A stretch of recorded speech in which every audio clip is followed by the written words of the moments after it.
यानी IMF की ताजा रिपोर्ट ने भारत को अमेरिका से आगे खड़ा कर दिया। IMF ने 2026 में वैश्विक आर्थिक वृद्धि में योगदान देने वाले देशों की सूची जारी और इस सूची में भारत ने अमेरिका को पीछे छोड़ते हुए दूसरा स्थान हासिल किया है। इस रिपोर्ट पर दुनिया के मशहूर उद्योगपति एलन मस्क ने भी प्रतिक्रिया दी। अब जो डेटा निकलकर सामने आया है उसे खुद एलन मस्क, जो अमेरिका के ही हैं, दुनिया के सबसे अमीर आदमी हैं, उन्होंने रिपोस्ट किया है।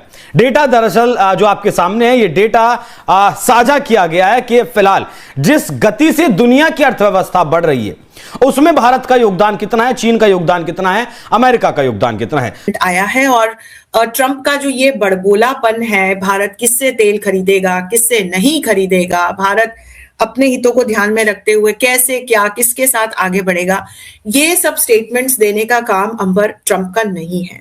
और भारत के परिप्रेक्ष्य में ही नहीं, दूसरे देशों के संगठनों के परिप्रेक्ष्य में ट्रंप लगातार अपने बड़बोलेपन का परिचय दे रहे हैं। मोदी जी ने कनाडा के साथ FTA साइन करने का प्लान बना लिया और भाई हम FTA साइन कर रहे हैं, ट्रंप की फट क्यों रही है? उसका रीज़न है कि जो कनाडा हमें दे रहा है 3 चीज़ें देने वाला है, उसके कारण अमेरिका की वाट लगने वाली है। मस्क ने सोशल मीडिया प्लेटफॉर्म X पर एक चार्ट शेयर करते हुए लिखा, दुनिया में शक्ति का संतुलन बदल रहा है। दरअसल IMF के जनवरी 2026 के अनुमानों पर आधारित इस चार्ट में चीन पहले नंबर पर है, भारत दूसरे पर और अमेरिका तीसरे स्थान पर है। I want to open up with Trump's reaction of how Trump and his team's reaction with the India-EU trade deal. I mean, they're basically crying foul here. Is that what you expected? I'm a bit surprised that they should be taking such a view, but I can understand why they're doing that, because they're being strategically outranked. जय हिंद दोस्तों, आपको तो पता ही है कि Elon Musk दुनिया के one of the visionary और फ्यूचरिस्टिक सोचने वाले बिलियनर हैं और ट्रिलियनर भी मैं कह सकता हूँ, बिकॉज इनकी तो ट्रिलियंस में भी पहुंच चुकी है नेटवर्थ। सो इन्होंने भारत के हवाले से जो चीज़ें पोस्ट की हैं अपने सोशल मीडिया प्लेटफॉर्म X पे, वो इस समय डोनाल्ड ट्रंप और मागा क्राउड के लिए काफ़ी ज़्यादा उनको ठोस पहुंचा रहा है। बेसिकली एलन मस्क ने हालिया IMF डेटा रिपोस्ट किया जिसमें भारत वैश्विक GDP वृद्धि में 17% योगदान देता है, जो चीन के 26% के बाद दूसरे स्थान पे है। आप समझ रहे हैं क्या बात मैं कह रहा हूँ? यानी दुनिया अगर हर साल 100 रुपये ऐड करती है तो उसमें से 26 रुपये चीन ऐड करता है, 17 रुपये भारत ऐड करता है और अमेरिका गैस वाट 9.9% ऐड करता है। सो ये चीज़ें रिपोस्ट की। इसके बाद GDP आपको पता ही है क्या होता है। भारत की GDP जो है 7% से ग्रो कर रही है, एवरेज बात कर रहा हूँ मैं, पिछले 8-10 सालों से। और 2030 में भारत की अर्थव्यवस्था 7 से 8 ट्रिलियन होगी और वहीं 2047 में भारत की अर्थव्यवस्था 30 ट्रिलियन होगी। और ये सारी चीज़ें एलन मस्क ने बेसिकली ट्वीट किया और भारत की बड़ी तारीफ़ें की। तारीफ़ें ऐसे नहीं कि वो डेटा ऐसा उन्होंने पोस्ट किया जो भारत की तारीफ शो करती थी, और उन्होंने क्लियर इंडिकेट ये किया, इशारों में बोला नहीं उन्होंने। ये डेटा पोस्ट करने का बेसिक मतलब निकाला जा रहा है कि जी भारत से पंगा ना लें। अगर भारत से आप पंगा लेंगे तो चाइना को टक्कर देने वाला सिर्फ भारत ही है, आप तो टक्कर दे नहीं पा रहे, और आप 2 बड़ी ग्रोइंग और दुनिया की जो पावर्स है उनके साथ आप पंगा ले, ठीक है, जो फ्यूचर को कंट्रोल करेंगे। सो ऐसे में एटलीस्ट आप भारत के साथ मिल के चले, इसी में आपकी बड़ाई होगी। इलॉन मस्क के इस ट्वीट के बाद जो अमेरिकन है वो भारत को लेकर काफ़ी पॉजिटिव बात भी कर रहे हैं कि जी भारत से अब हमें सच में बिगाड़ना नहीं चाहिए। और ये जियोपॉलिटिकल गेम है जो सबको चेंज करने वाला है। डोनाल्ड ट्रंप या उसकी टीम वो फ्यूरियस है, क्योंकि उनको लगा था कि यार टैरिफ के चक्कर में वो पूरे दुनिया को कॉर्नर कर लेंगे और सभी उसके सामने नतमस्तक हो जाएंगे। उन्हें लगा टैरिफ एक अल्टीमेट वेपन की तरह वो यूज़ कर सकते हैं। मैं आपको बताऊंगा कि कनाडा के साथ मिलकर मोदी जी ने या मोदी जी की टीम ने कैसे पूरी की पूरी पॉलिसी जो अमेरिका की है उसको ध्वस्त कर दिया। 80-90 साल का एक पूरा प्लान था अमेरिका का पूरे दुनिया को टेक ओवर करने का, एक झटके में हमने ख़त्म किया है। ये भारत की पावर है दोस्तों। ये आपकी मीडिया जो हमारी भारत की मीडिया है ये इसको कवर ही नहीं करती है। मुझे दुख होता है इस बात का। और अमेरिका क्या चाहता था? अमेरिका ने पहले ट्राई किया उसके जितने भी अलाइज हैं, जैसे यूरोप है, UK है, कनाडा है, इन सबको अपने सामने झुकाने का, लेकिन उन्होंने एक मैसिव डिटेल था जिसको मिस कर दिया। और वो डिटेल है जिसके कारण डोनाल्ड ट्रंप को नींद नहीं आ रही। सुबह 2 बजे 2:30 बजे वो ट्वीट्स करता है पागलों की तरह। वो डिटेल थी भारत।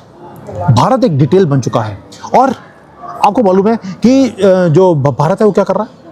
भारत एक ही काम कर रहा है कि वो कंट्रीज को एक एक कर कर अपने पास बुला रहा है, या कह लीजिए डोनाल्ड ट्रंप की बेवकूफ़ी या पागलपन या उसकी प्लानिंग व्हाटएवर, उसके ऊपर नहीं जाते।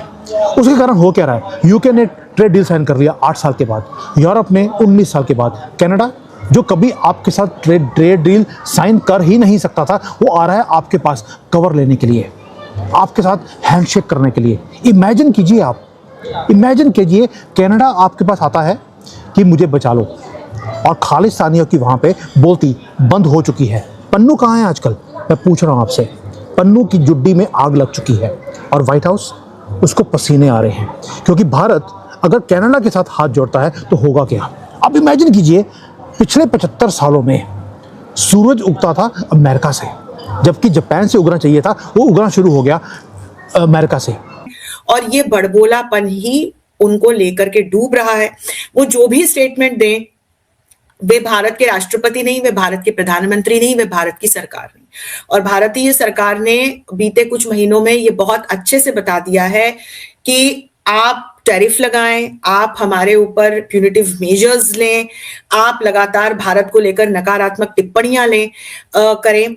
भारत अपने स्ट्रेटेजिक साइलेंस की शक्ति से लगातार अपने आप को मजबूत कर रहा है, अपनी आर्थिक और सामरिक सुरक्षा को भारत सुरक्षित रखे हुए है। और वैश्विक पटल पर इस हफ्ते जो कुछ भी हुआ उससे स्पष्ट नजर आता है कि भारत एक विश्व शक्ति के रूप में लगातार आगे बढ़ रहा है। ये एक ऐसी शक्ति है जो किसी को दबाती नहीं, किसी पर आक्रमण नहीं करती, किसी के लिए उल्टे सीधे स्टेटमेंट्स नहीं देती, बल्कि सहयोगी की भूमिका में आगे बढ़ती है। और यही कारण है कि Europe, Latin America, Africa, Asia के तमाम देश आज भारत के साथ हाथ मिलाने के लिए उत्सुक हैं। अंबर, आपने सही कहा, लेकिन हमने बिल्कुल देखा जैसा कि अरेबियन कंट्रीज और भारत के बीच में जो ये समिट हुई और डिक्लेरेशन हुआ, उसमें जो सबसे बड़ा टारगेट रखा गया है कि $500 बिलियन की जो ट्रेड, जो अभी ट्रेड है $240 बिलियन, उसको बढ़ाकर 500 और उससे भी ज्यादा ये हो सकती है। ये बहुत बड़ा डेवलपमेंट है। हम देख रहे हैं कि जिस तरह से भारत जो है अब जितने भी ये अरेबियन कंट्रीज हैं उनके साथ साझेदारी बढ़ा रहा है, और हम इसको काफी आगे बढ़ते हुए देख रहे हैं। आप इस डेवलपमेंट को किस तरह से देख रहे हैं? आपने बहुत अच्छा प्रश्न मुझसे पूछा है। ये दूसरी बार और बहुत लंबे वर्षों का अंतराल रहा, इसके बाद भारत और अरब लीग के जो सदस्य देश हैं उनके बीच कल दिल्ली डिक्लेरेशन को अडॉप्ट किया गया है। दूसरी भारत अरब फॉरेन मिनिस्टर्स मीटिंग हुई थी, नई दिल्ली में ही हुई, और इसको को चेयर किया भारत और यूएई ने। और यूएई के साथ हम एक कॉम्प्रिहेंसिव इकोनॉमिक पार्टनरशिप को लेकर पहले ही अग्रीमेंट कर चुके हैं। तो अपने स्ट्रेटेजिक और अपने इकोनॉमिक लक्ष्यों को ध्यान में रखते हुए लीग ऑफ अरब स्टेट्स जो है